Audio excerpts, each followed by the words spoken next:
नमस्कार दोस्तों, स्वागत है आपका हमारे इस चैनल आचार्य जागेंद्र मिश्रा में। अगर आप अपनी लाइफ में कुछ नया सीखना चाहते हैं तो चैनल को सब्सक्राइब जरूर करिएगा।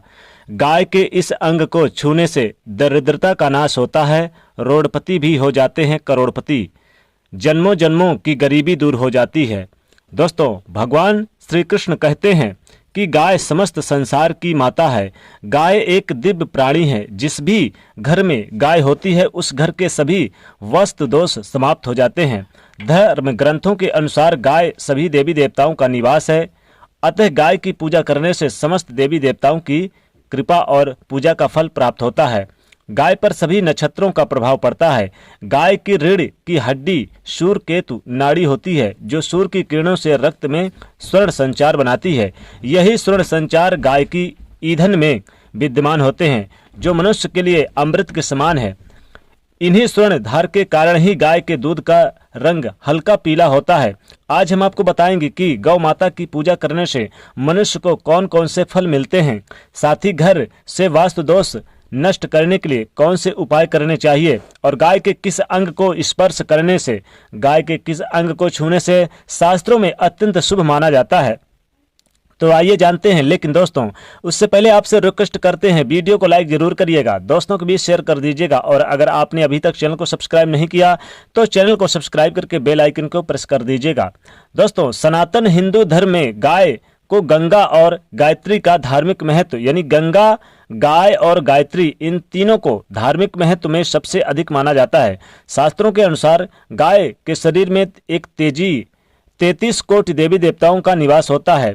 यानी कि गाय के शरीर में आप अलग से किसी की पूजा करें ना करें, अगर गाय की पूजा कर लिए तो आपको 33 करोड़ देवी देवताओं का पूजा का फल मिल जाता है।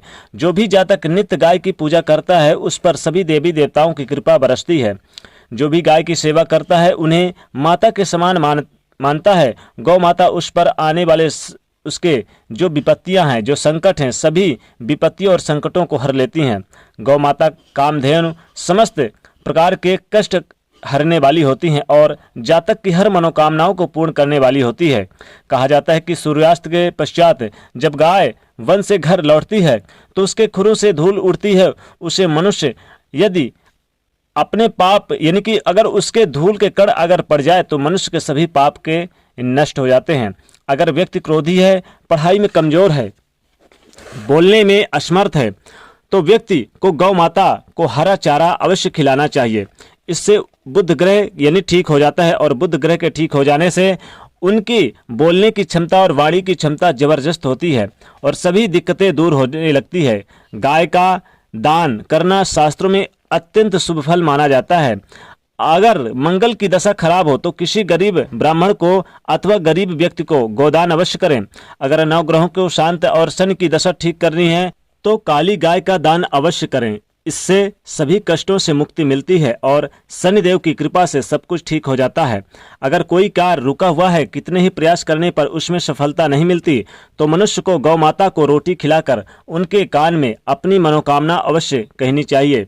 गाय को डेली पूजा करने से माँ लक्ष्मी प्रसन्न होती हैं और घर की आर्थिक स्थिति में भी मजबूती आ जाती है।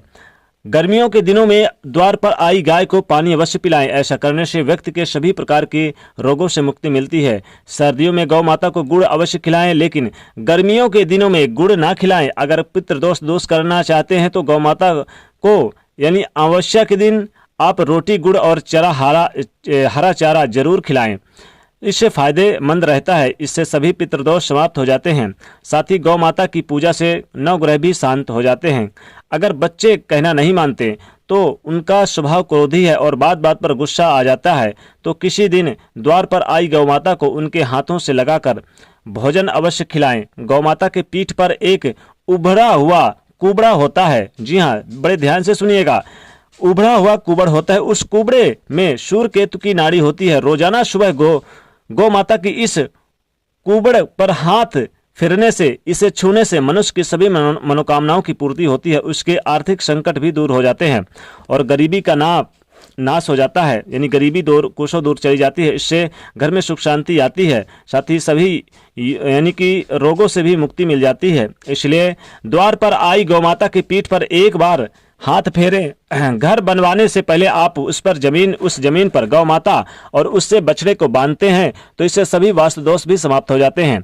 जिस स्थान पर गौ माता बैठकर आराम करती हैं वहां पर कोई भी बाधाएं और बुरी शक्तियां, नजर दोष, किसी प्रकार कोई चीज नहीं होती। ध्यान रहे, घर में बनी सबसे पहली रोटी गौ माता को ही खिलाएं। गौ माता को अवश्य खिलाएं, इससे परिवार में सुख शांति बनी रहती है और कोई भी संकट नहीं आता, क्लेश दूर हो जाते हैं। गौ माता के पंचगव्य हजारों रोगों की दवा है, इसे सेवन करने से असाध्य रोग भी मिट जाते हैं। परिवार में अगर आपके पंचगव्य यानी कि जो गौ से प्राप्त होता है, गौ माता से पंचगव्य जिसको गोबर कहते हैं, पदार्थों का अवश्य उपयोग करें। खासकर जब आप भगवान को देते हैं, भोग लगाते हैं, हवन करते हैं तो उसका प्रयोग जरूर करें। पंचगव्य के बिना पूजा पाठ हवन में सफलता नहीं मिलती। गौ माता के गोबर से बने उपलों से रोजाना घर का, दुकान, मंदिर और परिसरों में धूप करने से वातावरण शुद्ध होता है, सकारात्मक ऊर्जा बनी रहती है और व्यापार में वृद्धि होती है। साथ ही ग्राहकों की संख्या बढ़ती है। अगर आपके घर पर रोजाना गौ माता आती है तो आप बहुत ही भाग्यशाली हैं। ये आपके जीवन में अच्छा समय आने का संकेत है, क्योंकि गौ माता ऐसे ही घर पर जाती है जिस घर में पवित्र, शुद्ध और अच्छे लोग निवास करते हैं। इसलिए द्वार पर आई गौ माता को अगर आ गई है तो आप रोटी अवश्य खिलाएं और भगाएं ना। गौ माता के गले में छोटी सी घंटी ही चाहे बांधे, जरूर बांधे गले में, या फिर मोर का पंख बांधे। और अगर घंटी बांध दे तो अच्छी रहेगी। गौ माता के आने से आपके घर में 33 करोड़ देवी देवताओं का आशीर्वाद मिलता है। इसलिए अगर द्वार पर आए तो उसे भगाएं ना, उसे बल्कि आरती करें, उसकी पूजा करें तो अवश्य फल मिलता है। गौ माता के गोबर में माँ लक्ष्मी जी का वास होता है और गौ माता के मूत्र में गंगा जी का वास होता है। इसलिए गौ माता की पूजा और यानी कि दूध का सेवन अवश्य करें। तन मन से जो भी व्यक्ति गौ माता की पूजा करता है, आराधना करता है, माता लक्ष्मी जी उसके घर में निवास करती हैं। और माता लक्ष्मी जी जिनके घर में एक बार निवास कर लें तो उस घर में छप्पर फाड़ के धन संपदा प्रदान करती हैं। बैतरणी नदी को पार कर जाता है व्यक्ति, क्योंकि बैतरणी नदी में पार करने के लिए एक गौ माता का जरूरत होता है, तो गौ माता के दान जरूर करना चाहिए। अगर आप इस जन्म में गौ माता का अगर आप दान करते हैं तो गोलोक धाम की प्राप्ति होती है और बैतरणी नदी से आपको पार करने में सहायता मिलती है। दोस्तों, माता लक्ष्मी जी प्रसन्न होती हैं अगर आप गौ माता की पूजा आराधना करते हैं। उनके गौशाला में एक दीपक जलाएं, हरा चारा खिलाएं, लेकिन गौ माता के ऊपर पीठ पर एक बार हाथ जरूर फेरें और उनके कुबड़ को छुएं, अपने बच्चों को छुला लें, उनसे आशीर्वाद दिला लें, ताकि उनके जीवन में सभी प्रकार की कष्टों की, बाधाओं की समाप्ति हो और माता लक्ष्मी जी की कृपा आपके घर में सदैव बनी रहे, किसी प्रकार कोई बाधाएं ना आए। दोस्तों, यहाँ पर गौ माता की जितनी पूजा करेंगे उतना ज्यादा माँ लक्ष्मी जी आपके ऊपर प्रसन्न रहेंगे और आपके जीवन की समस्त कष्ट, समस्त बाधाएं, समस्त यानी विपत्तियों से मुक्ति दिलाएंगे। तो दोस्तों, गाय को हरे चारा और गाय की सेवा करना आपके लिए अत्यंत शुभ फलदायक रहेगा। पूरे घर में सुख शांति बनी रहती है, दुश्मन, शत्रु, सभी विपत्तियों से आपको राहत मिलती है, किसी प्रकार के कोई भी कष्ट आपके घर द्वार पे नहीं आता है। तो दोस्तों, जरूर गाय की सेवा, पूजा, आराधना करें। और आप गाय के इस अंग को हमने बताया छूने के लिए तो दरिद्रता का नाश भी होगा, और अगर आप रोडपति भी हैं तो करोड़पति होने में देरी नहीं लगेगी, जन्मों जन्मों की गरीबी आपकी दूर हो जाएगी। दोस्तों, वीडियो को लाइक शेयर अवश्य करें और कमेंट में जय मां लक्ष्मी अवश्य लिखें और चैनल को सब्सक्राइब करें। जय मां लक्ष्मी।